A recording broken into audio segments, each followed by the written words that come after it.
this is my thing, Nicki Minaj, right? Why would I be here sitting in line like, oh yeah, I did this, I did that, knowing that the next day there's gonna be so much footages of that. Remember when Cardi B said she had footage about that wild incident with Nicki Minaj? Well, she wasn't bluffing. She finally dropped it. And the internet can't stop talking. In this video, we're breaking down every single thing in that clip and how it connects to the biggest hip-hop meltdown of 2025. Let's be real, the Cardi B versus Nicki Minaj beef has always been messy. But this year, it hit a whole new level of chaos. Forget subliminal bars or shady Instagram likes. We're talking leaked phone calls, deleted diss tracks, kids getting dragged, husbands getting clowned, and fan bases at war like it's the apocalypse. It all kicked off when Cardi finally dropped her long-awaited second album, Am I the Drama, in late September 2025.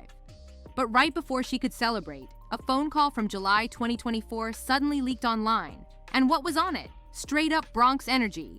Cardi was heard going off threatening to beat up Ice Spice during her Y2K promo event at the Empire State Building. You could literally hear her shouting, "I'ma beat her ass! I'ma knock her the fuck out! You think I'm lying? I'll beat you the fuck up!" And it didn't stop there. In that same call, she threw shade at Latto, calling her weak, and took shots at Megan Thee Stallion, too. People started saying Cardi sounded jealous of the new wave of female rappers rising to the top. And whether that's true or not, the timing couldn't have been worse. The leak dropped a single day after her new album hit #1 on Billboard. Like someone wanted to crash her moment of glory. Cardi tried brushing it off, tweeting, "Y'all run with anything." That audio old as hell. You know I talk my set when I'm mad. But the blogs and the barbs, they didn't care. They ran with it like it was breaking news from this week. Of course, Nicki wasn't just gonna sit back sipping tea while Cardi's drama went viral. She jumped on X and started posting what looked like unreleased diss bars. And baby, they were vicious. Before she deleted them, screenshots spread like wildfire. One said, "Falling off the charts with a big belly, eyes running, barefoot still smelly, eyes still, you could not outsell me." Another read, "Barney B, Rico fraud and perjury." Yeah, she went there. She mocked Cardi's surgeries, her album sales, and even threw in some legal shade. Fans went insane thinking Nicki was about to drop a full-blown diss track, but she deleted the post before it could go too far. Cardi, though, she wasn't letting that slide. She came swinging with clapbacks that had everyone talking. "Damn, she was streaming Magnet hard as hell, huh? You must have missed me, huh? Crazy. Now kiss my feet," Cardi wrote, before dragging Nicki's age and career. "You've been in the game for 16 years. Compare yourself to Rihanna, Taylor Swift, Drake. I was in high school when you came out. Why are you comparing yourself to me?" That's when things got dark, because instead of music, the feud turned into a full-blown personal war. Nicki started liking shady posts that implied Cardi's kids were on the spectrum, which made the internet explode with outrage. Cardi fired back just as brutally, taking shots at Nicki's fertility struggles and hinting that drug use might be the reason behind them. Fans were horrified. This wasn't a rap beef anymore. It was a war of humiliation, and the industry started chiming in. JT from City Girls shaded Cardi's album sales, tweeting, "LOL that hoe ugly and mad, she knows she lied." Nicki reposted it instantly. Saucy Santana added fuel to the fire by claiming Nicki had texted Young Miami to join the drama, basically calling Cardi a liar. Even Ice Spice got messy, dropping some laughing emojis while her fans accused her of secretly siding with Nicki. Cardi's sister, Hennessy Carolina, wasn't having it either. She came out swinging for her big sis, posting non-stop drags aimed straight at Nicki. Then, 50 Cent jumped in during an interview with Complex saying, "This ain't gonna end well. Hope the girls stop before it gets ugly." Meanwhile, Waka Flocka Flame tried to calm things down, calling the feud corny and telling both rappers to grow up and boss up. But nothing could stop the chaos. Every comment, every repost, every petty lyric just kept turning up the heat. Suddenly, it wasn't just Cardi versus Nicki, it was the whole culture picking sides. Barbs flooded Cardi's social media with snake emojis, offset memes, and clown gifs. In return, Bardi Gang went nuclear, trending Grandma Minaj and clowning Nicki's husband, Kenneth Petty, over his past. Screenshots started spreading of actual threats between fan bases. People were taking this way too far. And behind the scenes, the fallout got serious. Cardi reportedly lost a few fashion campaigns because brands didn't want to be caught in the middle of the storm. Nicki wasn't untouched either. Every time she reignited the feud, her husband's legal case came roaring back into headlines, completely overshadowing her music. This was no longer a battle for the crown. It was all-out digital warfare. And the crazy part? The footage Cardi released might just be the next explosion that takes this feud to a point of no return. Even Spotify and Apple Music got dragged into the chaos. Fans swore they were picking sides with those sneaky playlist placements. People started claiming the algorithms were rigged, saying one side was getting pushed harder than the other. What started as just hip-hop drama suddenly turned into an industry-level war. Sure, the feud was great for clicks, gossip pages, and fan engagement, but behind the scenes, it was straight-up bad for business. And honestly, that's the saddest part of it all. This whole mess has become the biggest example of how the music industry loves pitting women against each other for views.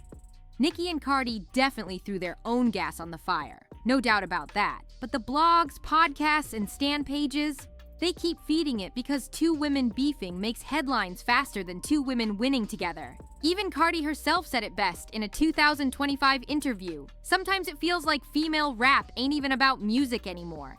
It's about who hates who the most. And when it comes to Nicki and Cardi, that hate has aged like spoiled milk, almost a decade deep. Hip-hop has seen legendary beefs before. Jay-Z and Nas eventually buried the hatchet. Jeezy and Gucci even stood on stage together after literal bloodshed. But this one? This feels different. Way too much family dirt thrown, too many private receipts leaked, and the internet never forgets. Still, fans can't help but dream. If the right bag ever showed up, a joint Nicki x Cardi collab or world tour would break the internet in half. But until that miracle happens, 2025 proved one thing. Nicki Minaj and Cardi B are nowhere near peace. Not even close. One of the pettiest moments came when Cardi clowned Nicki for flip-flopping about retirement. She posted, "Didn't you say you was retiring? Retire then, sis." And that hit deep. Because Nicki has announced retirement multiple times. On interviews, on Twitter, only to pop right back with new songs weeks later. Fans instantly ran with the joke, spamming memes of fake AARP cards, rocking chairs, and retirement home Minaj edits that went viral overnight. And when Cardi started calling her Cocaine Barbie, people lost their minds. It wasn't just a random nickname, that was Cardi's way of throwing a grenade into old rumors about Nicki's wild energy and erratic behavior online. Cardi never straight up said Nicki was using anything, but the timing of those fertility accusations made everyone connect the dots. She was definitely implying something deeper. Nicki didn't directly respond, but her fan base, the Barbs, went into full defense mode. They accused Cardi of spreading false drug rumors and trying to slander a black woman with lies. They flooded timelines with posts defending Nicki's name and dragging Cardi for being bitter and pressed. And just when things were starting to cool down, the leaked Cardi audio, dissing Latto, poured gasoline back on the fire. See, Nicki and Latto already had beef back in 2022, after Latto called Nicki a bully over Grammy submissions. So when Barbs heard Cardi calling Latto weak in that leaked call, they went feral, calling Cardi two-faced for pretending to support female rappers while allegedly hating them behind the scenes. Latto didn't publicly respond in 2025, but her fans definitely did. They flooded Cardi's mentions, turning it into a messy three-way feud. Cardi's sister, Hennessy Carolina, jumped in hard, posting, "Y'all not gonna keep talking slick about my sister like she ain't the one putting the Bronx on the map."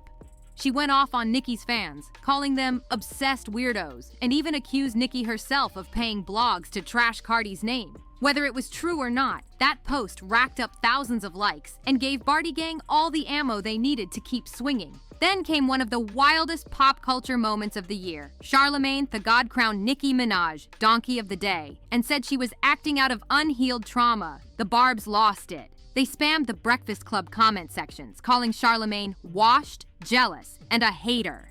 Old clips from Nicki's 2018 Queen Radio episode started resurfacing, the one where she dragged him for being fake and messy. Fans were eating it up. By this point, fans had turned into detectives. Barbs started digging up old Cardi interviews, especially the one where she admitted to multiple surgeries after giving birth. just so they could clown her for Nicki's old line, "Surgery to look like me." Meanwhile, Barty Gang fired back by posting court documents about Kenneth Petty's probation and legal issues, turning Twitter into a battlefield of case files versus surgery receipts. And you know who really profited from all this chaos? The blogs. Pages like The Shade Room, Hollywood Unlocked, and Neighborhood Talk were feasting. Every screenshot, shady like, or cryptic post was turned into a headline within minutes. The feud was printing engagement gold. This wasn't just US gossip anymore. It went global. UK media outlets like The Guardian dropped think pieces about the toxic cycle of female rap beefs, while Spanish-language news sites hyped up Cardi's Dominican pride, painting her as the underdog standing strong against an industry gatekeeper. The world couldn't get enough. Even people who don't listen to rap were keeping up with the mess. And to really understand how it all spiraled out of control, you gotta rewind, back to where this whole nightmare began in 2017. Because the 2025 chaos, that was just the explosion after years of slow-burning tension.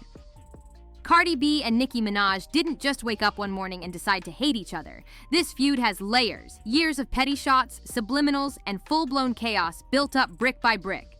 And it all traces back to when Cardi's star began to rise in 2017. Back then, Cardi was fresh off Love and Hip Hop New York, loud, raw, and unapologetic. She had just dropped her breakout single Bodak Yellow, and it took over everything. Clubs, cars, TikToks, corner stores, the Bronx was vibrating with her voice. You saying that I got ragged by Riley when there is so many footages of that night, every single angle, and where am I getting ragged at? You say that I was the wild animal, that I attacked you, that you was mortified, that you was humiliated, playing the victim, but now you're the gangster. You need to pick a... By September, she made history and becoming the first solo female rapper since Lauryn Hill to hit #1. One on the Billboard Hot 100. That was no small feat. Meanwhile, Nicki Minaj was already a decade deep into her empire. Multiple platinum albums, legendary features, and an unshakable reputation as the queen of rap. She was sitting comfortably on her throne, but fans and media started whispering the same toxic question. Can two queens really coexist? And just like that, the Nicki versus Cardi narrative was born. Things really started boiling when both rappers ended up on Migos' 2017 single, Motorsport. At first, everyone thought it was a major female unity moment. Two powerful women on one track. But when the music video dropped, people noticed something off. Nicki and Cardi weren't in the same scenes. Fans immediately called it intentional shade. Then the interviews began, and they didn't help. Cardi told reporters she felt Nicki had changed her verse last minute to outshine her. Nicki, emotional on Beats One radio, broke down crying, saying she was hurt that Cardi didn't show her the respect she deserved. With Motorsport, I kind of felt ambushed, Nicki said, her voice shaking. From that point on, it was PR spin city, both sides saying, it's no beef. But the fans? They weren't buying it for a second. The seed had been planted. Cardi and Nicki couldn't get along. By 2018, the tension was boiling. Every new song, every tweet, every Instagram like was dissected like a crime scene. Nicki dropped Barbie Dreams, and people swore her line about Quavo still in the whip with Cardi was a dig. Cardi's constant defensive posts only made it worse. Neither woman said the other's name, but their fans didn't need to hear it. They were at war regardless. Then came September 7th, 2018, the infamous Harper's Bazaar Icons Party during New York Fashion Week. That night went down in pop culture history. Multiple reports confirmed Cardi approached Nicki, yelling about her liking shady posts that insulted her parenting. Things got real physical, real fast. Cardi threw a red shoe across the room at Nicki's section, and chaos erupted. Moments later, photos hit the internet. Cardi leaving the event barefoot, her gown ripped, and a massive knot on her forehead. People couldn't believe it. TMZ turned it into an all-out media circus. Witnesses claimed Ra Ali, Nicki's longtime friend, had swung on Cardi during the scuffle. Cardi later said, "Ra beat me up," while Nicki fired back on Queen Radio, saying, "Ra gave her that lump." Cardi clapped back on Instagram, "Ra ain't touched me, that was security." The internet turned it into a battlefield. Barb swore Ra handled business. Barty Gang said Cardi just missed Nicki with that flying heel. Either way, the image of Cardi storming out barefoot became one of the most iconic and chaotic visuals in hip-hop beef history. Days later, Nicki used Queen Radio to go nuclear. Warning, you put your hands on certain people, you gonna die. Period. That line sent chills. Cardi responded on Instagram, I've let a lot of shit slide. I let you sneak diss me, I let you lie on me. But when you mention my child, when you like comments about me being a bad mother, that's when all bets are off. That was the moment everything changed. It stopped being music beef and turned deeply personal. After the Harper's Bazaar incident, Nicki turned Queen Radio into her own personal war zone. She accused Cardi of using payola to inflate her numbers, mocked her Bronx attitude, and sided with any rapper who had beef with Cardi. Meanwhile, Cardi fired back with one of the most legendary clapback sprees ever, a 10-part Instagram rant that broke the internet. In those videos, Cardi addressed everything Nicki said, one by one, pulling out screenshots, text messages, and contracts like a lawyer. The tone, pure Bronx fury with zero filter. By late 2018, things shifted from physical to statistical. It became a numbers war. Both sides were posting receipts, streaming stats, Billboard placements, YouTube views. It was endless. Nicki accused Cardi's label, Atlantic Records, of buying radio play through payola. On Queen Radio, she said, Atlantic and these streaming platforms are pushing her while blackballing me. Cardi clapped back just as hard. You just mad because I'm doing what you couldn't without kissing industry aye, she said on live.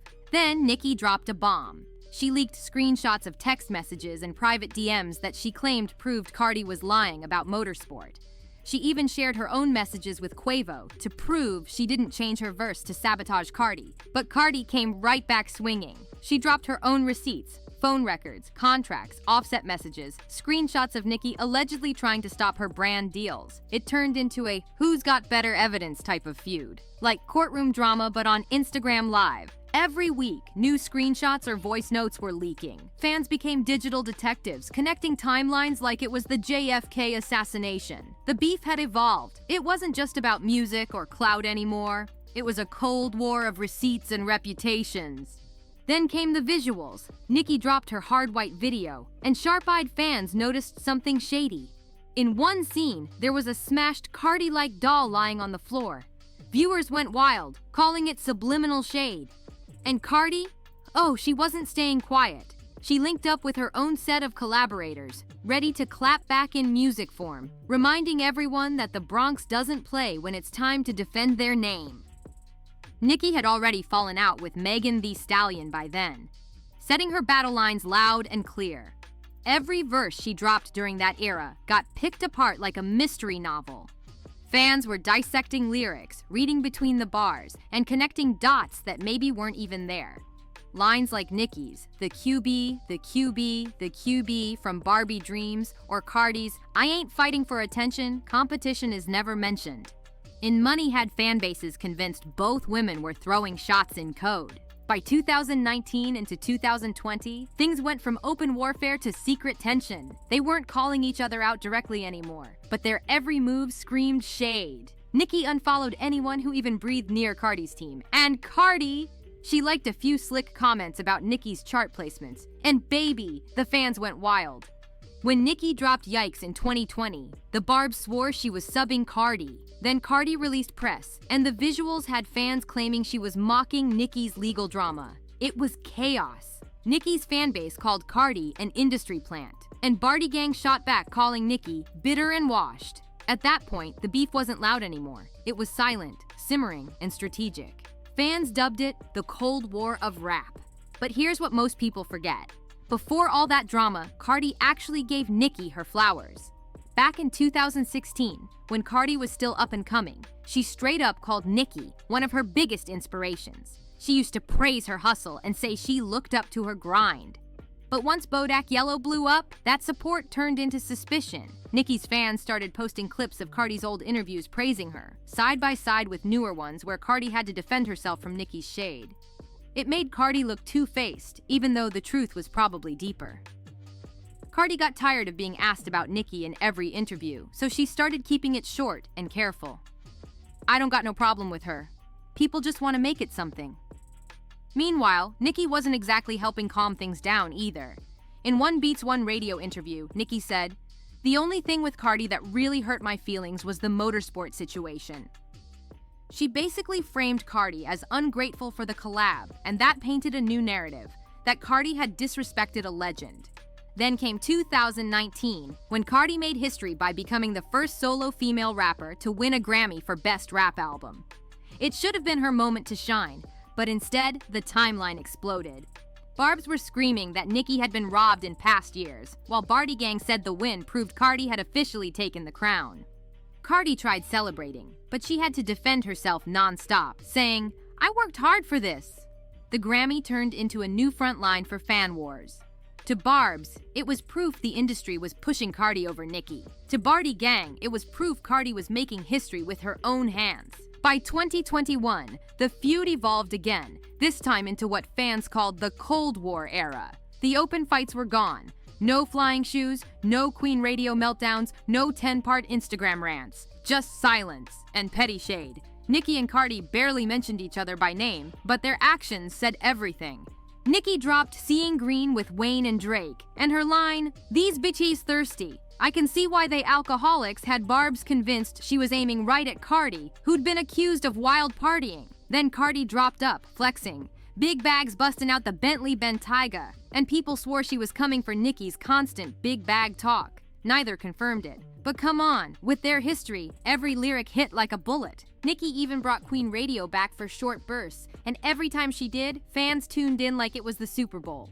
She'd throw out little digs about payola princesses and girls who get help writing, never saying names, but everyone knew who she meant. Cardi stayed quiet on air, but her fans did the talking, flooding TikTok with Nicki quotes and remix edits dragging her. So yeah, by the early 2020s, the war had gone cold, but it never ended. It was all about silent moves, shady bars, and petty likes that said more than any diss track ever could. And now, with all the leaked footage, old tweets resurfacing, and fan bases clashing again in 2025, it's looking like that Cold War is about to turn hot all over again. Okay, so what do you think? Is this feud ever gonna die down? Or are Cardi and Nicki just destined to keep spinning the same cycle forever? Drop your thoughts below, hit that like button, smash subscribe, and stay tuned, because this story, it's far from over.